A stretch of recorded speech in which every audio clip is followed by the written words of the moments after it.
Greetings from Tanzania, home to the tallest mountain in Africa, Mount Kilimanjaro. Home to the only place in the world where you can find Tanzanite. The home of the Serengeti, the largest wildlife preserve in the world. And home of the International Baptist Church of Kingareka. International Baptist Church. We started it in January 2008. And we, the Schultz family, made our move to East Africa in January 2007. Immediately, we enrolled in language school and began learning Swahili. After school, we moved to Moshi, Tanzania, located at the foot of Mount Kilimanjaro. That was when Phase 2 of our ministry began, adjusting to life in Tanzania. Tanzania is a difficult country. It is hard in every way. A simple drive to church quickly becomes wearisome.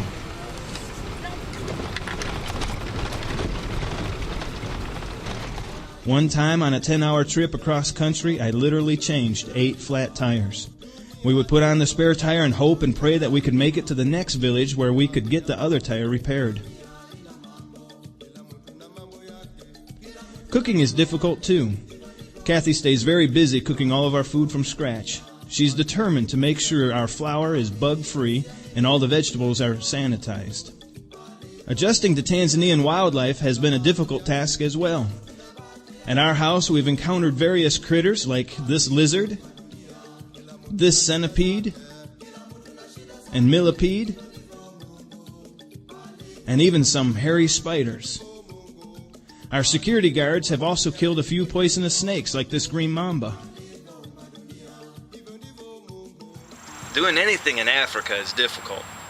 Sometimes it feels like the people are against you, they don't want you there. Sometimes it feels like the government is trying to cause all kinds of trouble for you. And it feels like the ministry will never happen. But then God sends us some great blessings. We've seen some wonderful things happen. This is John. He was the first person I met when we arrived in Kingareka. He is a builder, so we began talking to him about building an outhouse for our church. We thought we could meet for church with no building, but it would be very necessary to have bathroom facilities. As it turned out, we discovered that it was just too hot, dusty, and windy to meet without some kind of structure. Since John was already building the bathrooms, and since he attended every service from the beginning, we asked him to build our church building.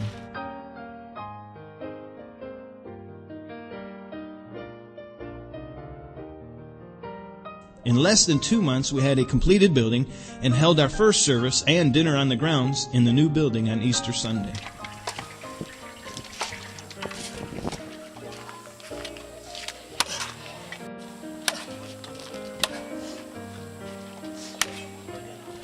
Greg Wagner, my teammate, preached to a full house.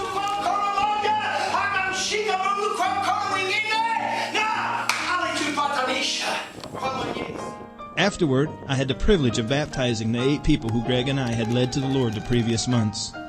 As our church progressed, John continued to attend. We stopped by his house one day and presented the gospel to him and his wife.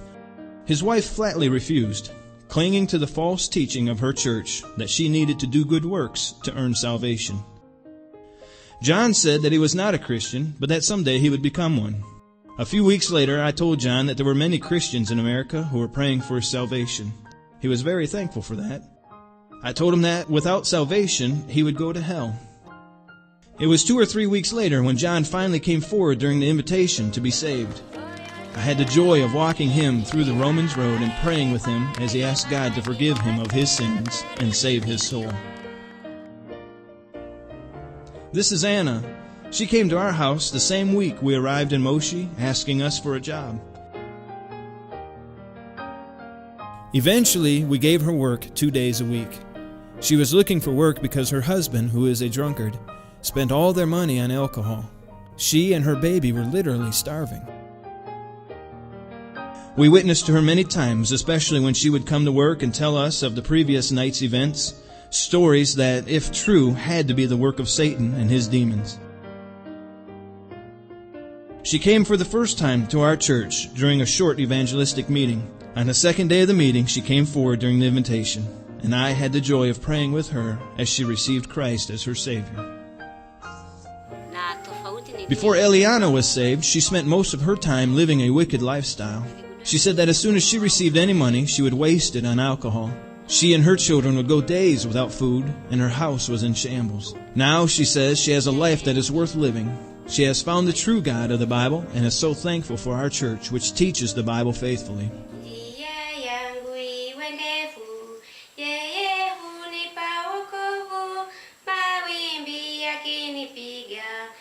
It has been difficult to leave our home and the land of plenty to go to a place that is backwards in every way. But God has given us great encouragement and the blessings of seeing people saved and added to the church.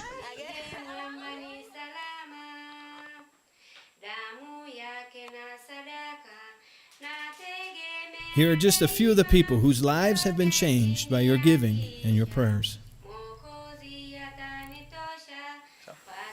Habari, mimi jina langu ni Helena Moses. Naitwa dada Eliana Ruben na Iso. Jina langu ni Moses Abraham. Jina langu naitwa Nason Daudi Mgulumbi. Sema hivi. Asa jina lako. Jina langu ni Remsi Mushi. Sauti sana. Jina langu ni Phoebe Zapa. Jina langu naitwa Dani. Piga cheka. Nathanaeli. Nathanaeli. Helena. Naitwa Esther. Mimi naitwa Filimoni. Unaitwa nani? Jina langu naitwa John.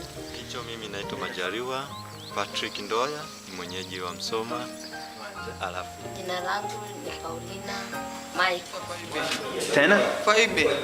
Sema zote nani? Mimi ni Michael Simeon Kamili. Jina langu naitwa Ana Mapalala. Sema habari. Jina lako ni nani? Pray with us as we follow God's leading with a second church plant.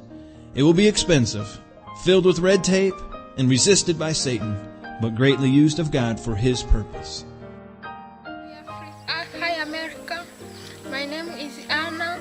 I come from Kilimanjaro. I'm Christian.